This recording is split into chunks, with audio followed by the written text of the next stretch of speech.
আমার আগে তোমার প্রেমিকা ছিল? কতজন কতজন ছিল বল? হতভম্ব পল ইতস্তত করছে। মেয়ে ভাগ্য তার বরাবরই ভালো। তাদের কথা গোপন করবে নাকি বুক বাজিয়ে বলবে?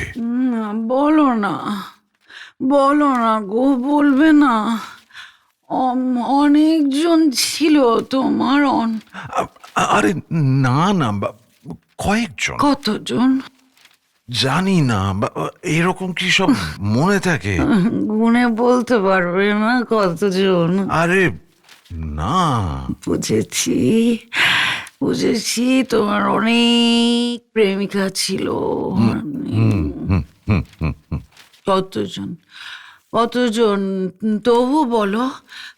5 জন, 10 জন? ঠিক জানি না প্রিয়ে। কোনো বছরে কপালে অনেক বান্ধবী জুটত, আবার কোনো বছরে গুটি কয়েক। তো 1 বছরে কতজন হবে বলো? কোনো বছরে 20 বা 30 জন, কোনো বছরে শুধু 4 কি 5। ওরে বাবা রে বাবা, সব মিলিয়ে 100 জন হবে। ওরকম কাছাকাছি কাছাকাছি। ও কি জঘন্য ব্যাপার! জঘন্য কেন?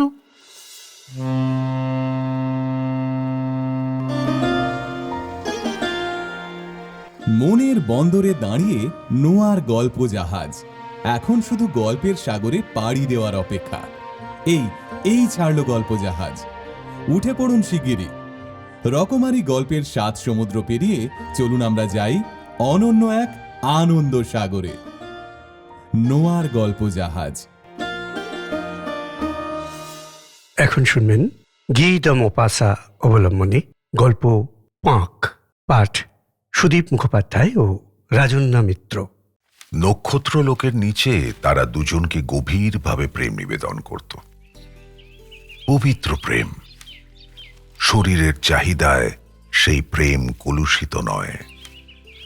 দুজনের বিয়ে হবার আগে এরকমই ছিল সব। প্রথম দিকে দেখা হতো তাদের সমুদ্রের বালু তটে। আহা, দুজনের কি ভালোই না লাগতো। শুধু পরস্পরের দিকে নির্বাক তাকিয়ে থাকা। ছেলেটার চোখে মেয়েটা তখন স্বর্গের দেবী, গোলাপের মতো এক টুকরো সৌন্দর্য। যুবতী দেখা করতে আসতো হাতে রঙিন ছাতা, পরনে নিত্য নতুন বাহারি পোশাক, নাবিকদের মেয়েরা যেমন পরে। সেই স্বর্ণকেশীকে খুব ভালো লাগতো তার, ছিমছাম গড়নের মেয়েটিকে। সমুদ্রের নীলাভ তরঙ্গ রাশি আর বিশাল আকাশের প্রেক্ষিতে মনে হতো কোনো দূরের দ্বীপবাসিনী।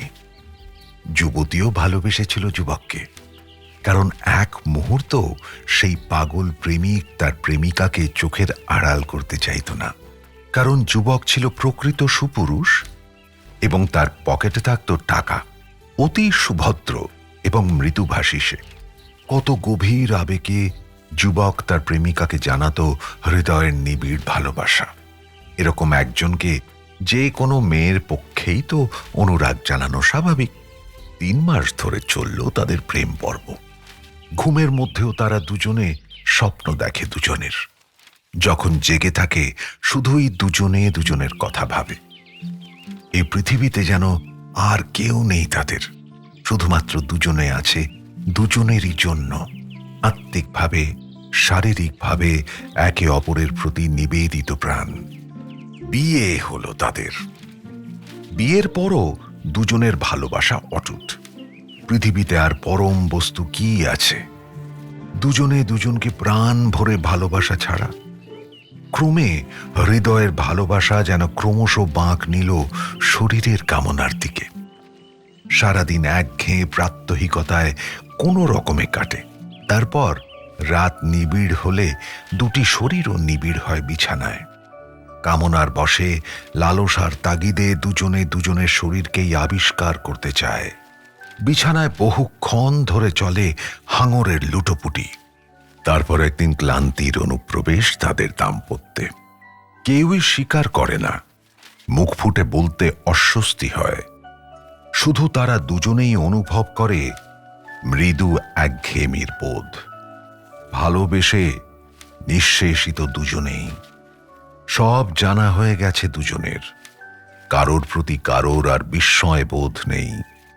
প্রেমের কথা, আকস্মিক আলিঙ্গন সবই মনে হয় পানসে বিস্বাদ।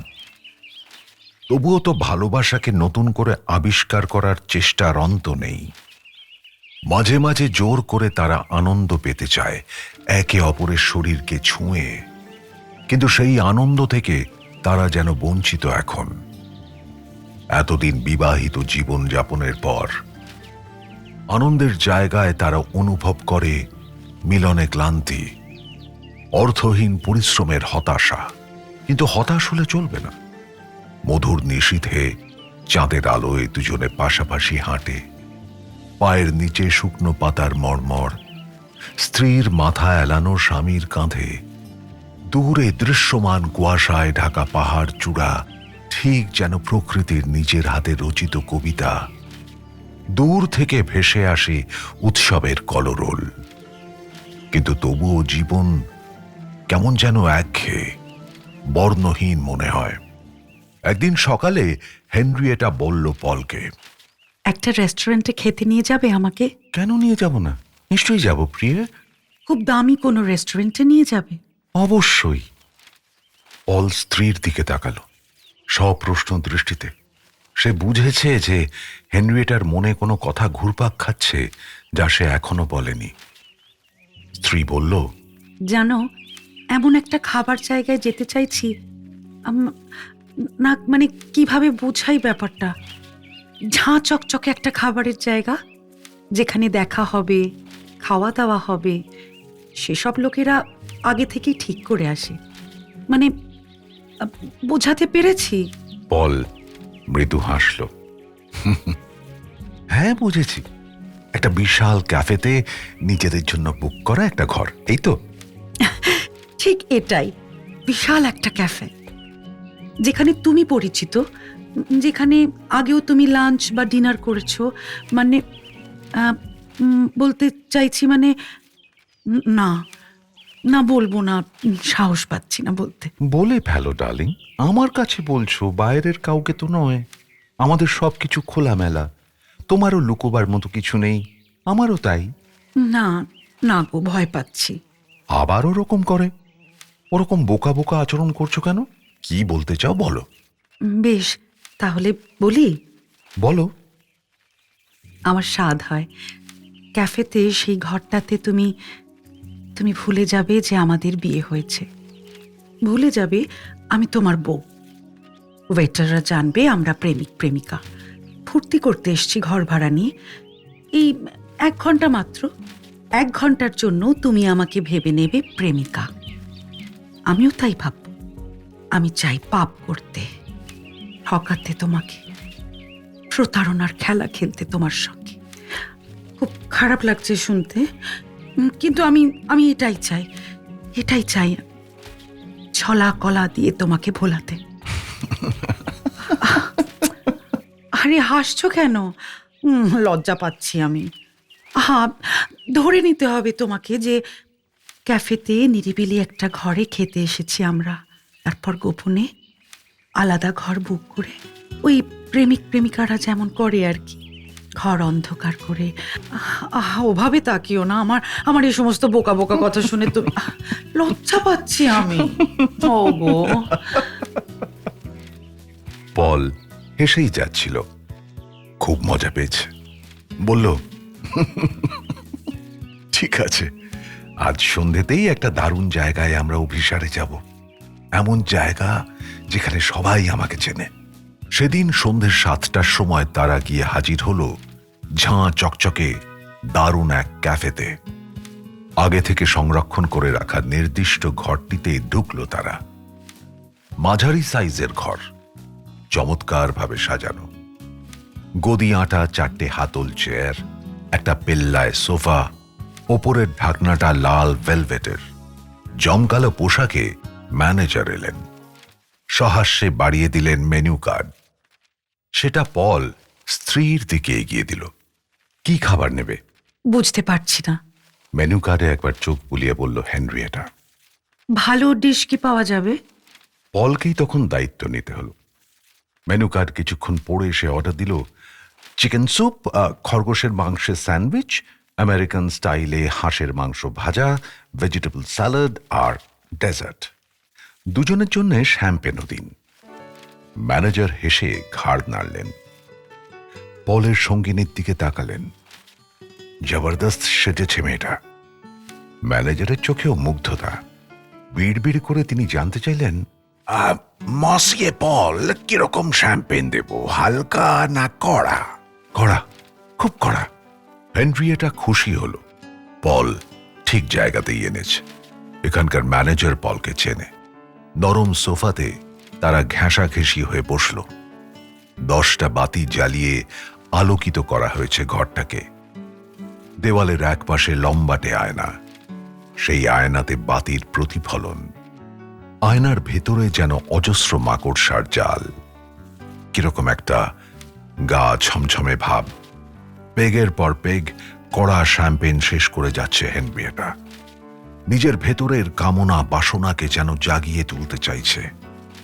যদিও প্রথম পেগ থেকেই ঝিমঝিম করছে তার মাথা। অনেক পুরনো স্মৃতি মনে পড়ে যাচ্ছে পলের। বেশ আমেজ এসে গেছে তার। স্ত্রীর হাত টেনে নিয়ে চুমু খাচ্ছে বারবার। তার 2 চোখ চকচক করছে। ঘরের পরিবেশ বেশ গা ছমছমে লাগছে মনে হলো হেনরিয়েটার। খুশির উত্তেজনা বোধ করছে সে।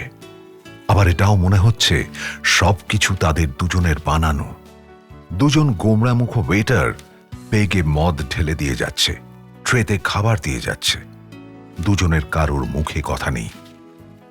এই ঘরে পুরুষ আর মহিলা জোড়ায় এসে কি করে তারা জানে। ওসবে পাত্তা দেওয়া তাদের কাজ নয়।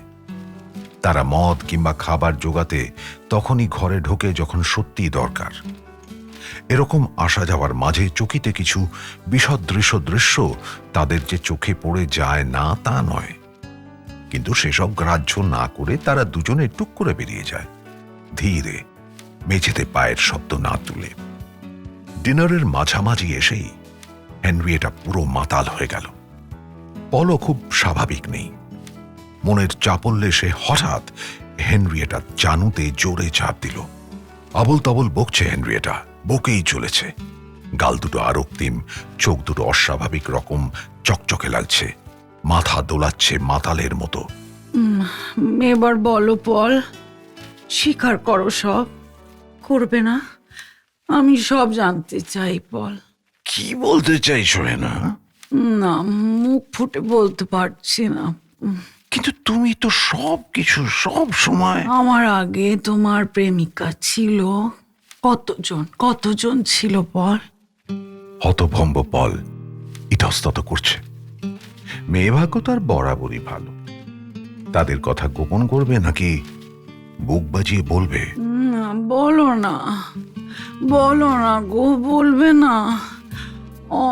অনেকজন ছিল তোমার। আরে না না, কয়েকজন। কতজন? জানি না, এরকম কি সব মনে থাকে? গুনে বলতে পারবে না কতজন? আরে না। বুঝেছি তোমার অনেক প্রেমিকা ছিল।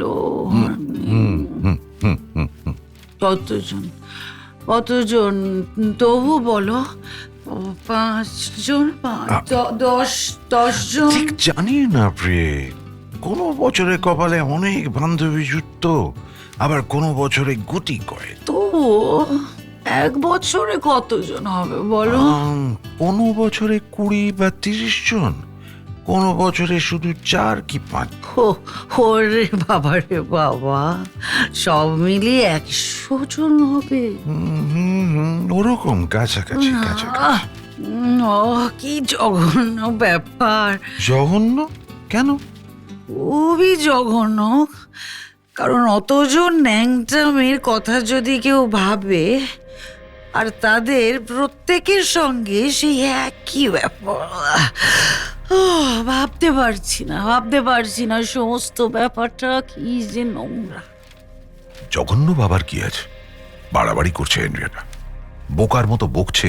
এটা কোনো মেয়েকে বোঝাতে যেরকম গ্রাম ভারী চালে কথা বলতে হয় সেভাবে পল বলল, বেশ অবাক কাণ্ড বটে।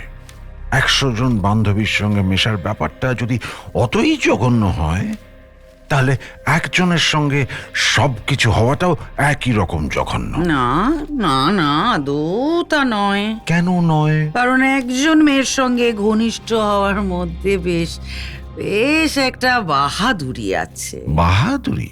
হুম, কারণ একজনের সঙ্গে গভীরভাবে মেশার ব্যাপারে প্রেমের একটা ভূমিকা থাকে, কিন্তু 100 জন মেয়ের সঙ্গে ওঠা বসা করা, ছি ছি ছি, স্রেফ নোংরামি, নোংরামি, বজ্জাতি।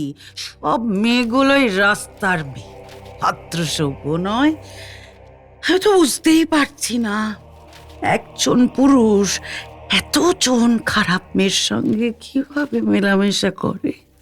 না, তারা প্রত্যেকেই ভদ্র, মার্জিত। যারা নিজেদের বিকিয়ে দেয় সেই সব মেয়েরা ভদ্র হতেই পারে না। উল্টো বললে, ব্যবসা করে বলেই তাদের পরিচ্ছন্ন থাকতে হয়। ছি ছি, মেয়েগুলো অচেনা পুরুষদের সঙ্গে রাত কাটায়, এটা এটা ভাবলেই ঘৃণা হয়। তোমার এই ঘেন্নার কোনো যুক্তি দেখি না। এই যে গ্লাসটা থেকে তুমি শ্যাম্পেনে চুমুক দিচ্ছ, সকাল থেকে এই গ্লাসটা থেকে কতজন এরকম খেয়েছে তার কোনো ধারণা আছে তোমার? আর এসব হোটেলে বা কাফেতে এই গ্লাস কি ব্যবহারের পর খুব ভালোভাবে ধোয়া হয়? নিশ্চিত থাকতে পারো তা হয় না। এ তো গ্লাসে দোষ নেই, আর এ তো মেয়ে মানুষের যত দোষ। এইবার তুমি কিন্তু রাগ করে আজেবাজে বকছো। তুমি এরকম প্রশ্নই বা করছো কেন? কত মেয়ের সঙ্গে মিশেছি, অতীতকে নিয়ে টানাটানি কেন? এখন তো আমি তোমারই। হেনরিয়েটা কথাটা শুনেও শুনল না, বরং জিজ্ঞেস করলো, 100 জন মেয়ের সঙ্গে মিশেছো? হ্যাঁ, তো কেমন ছিল তারা? সবাই সবাই কি একই রকম? তা কেন হবে? নানা পরিচয় তাদের। কেউ মঞ্চের অভিনেত্রী, কেউ অফিসে চাকরি করে, আবার কেউ কেউ শুধুই সংসার করে। শুধুই সংসার করে এরকম বান্ধবী কতজন? 6 জন। মাত্র 6 জন? ও, তারা সব সুন্দরী ছিল? অবশ্যই। তারা বেশি সুন্দরী? অফিসে কাজ করে মেয়েরা না সংসারী মেয়েরা? সংসারী মেয়েরা। আপদ আপদ কেন? কারণ তারা বাড়িতে থাকে, আরামে থাকে, সেজে গুজে থাকে। আচ্ছা আচ্ছা, এতজন মেয়ের সবাইকে তোমার একই রকম লাগতো, নাকি কারোর কারোর মধ্যে বৈচিত্র্য খুঁজে পেতে? প্রত্যেকেই আলাদা আলাদা। কি অর্থে আলাদা? শরীরের দিক দিয়ে। শরীর? হ্যাঁ, শরীর। কিরকম? বলো, একটু বলো প্রিয়, কিরকম? শোনো, প্রত্যেক মেয়েরই চাহিদা আলাদা আলাদা আলাদা। ও, বুঝেছি বুঝেছি বুঝেছি, আর বলতে হবে না। বেশ মজার লাগে না? হ্যাঁ, এই যে নানান রকম মেয়ের নানান রকম মজার তো বটেই, ভালো লাগে। পলের কথা জড়িয়ে এসেছে, মাতাল হয়ে গেছে সে। আর কে না জানে মাতালরা মাতলামির মুহূর্তে সত্যি বলে। এবার আমি একটা প্রশ্ন করি। একটা কেন, 10টা করতে পারো। আচ্ছা, মেয়েদের মতো পুরুষরাও কি প্রত্যেকে আলাদা? মানে? মানে তাদের আদর করার ভঙ্গি, আশ্লেষের প্রকাশ। পুরুষরা বহুগামী, পুরুষরা অনেক মেয়েকে চেখে দেখে, আর মেয়েরা কি ধোয়া তুলসী পাতা? বিয়ের আগে তুমি কোনো পুরুষের সঙ্গে বিছানায় যাওনি? না না না গো, না, আমি আমি একেবারে বিশ্বাস করো। বিশ্বাস করলাম না। বিশ্বাস করো। বিশ্বাস করলাম না। কোনো মেয়ে ধোয়া তুলসী পাতা নয়। তুমি তুমি তুমি তুমি আমার জীবনে প্রথম। কতজন পুরুষকে এই একই কথা বলেছো? মনে মনে গুনতে থাকো। পল দাঁত বের করে হাসছে। হেনরিয়েটা গম্ভীর হয়ে গেল।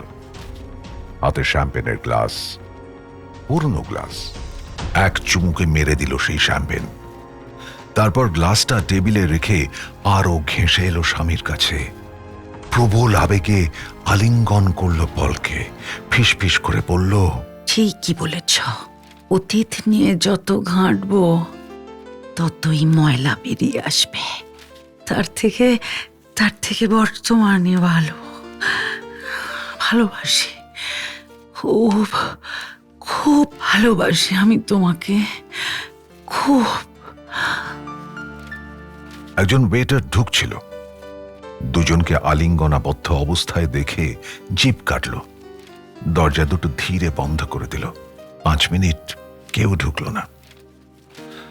একসময় ম্যানেজার ঢুকলেন গম্ভীর মুখে। তখন ওরা দুজনেও শান্ত। ডেজার্ট দিয়ে গেলেন ম্যানেজার, তার সঙ্গে খাবারের বিল। ডেজার্টের প্লেট টেনে নিল হেনরিয়েটা। আইসক্রিমের উপর রসালো আঙুর চামচ দিয়ে তুলে মুখে দিল। পলও খেতে শুরু করেছে। নিজের মনেই হেনরিয়েটা বিড় করছে, আসলে জীবনটাই খুব মজার, খুবই মজার, তাই না? পল হেসে ঘাড় নাড়ল। এইরকম আরও গল্প শুনতে সাবস্ক্রাইব করুন নোয়া গল্প জাহাজ, প্রেস করুন বেল আইকন।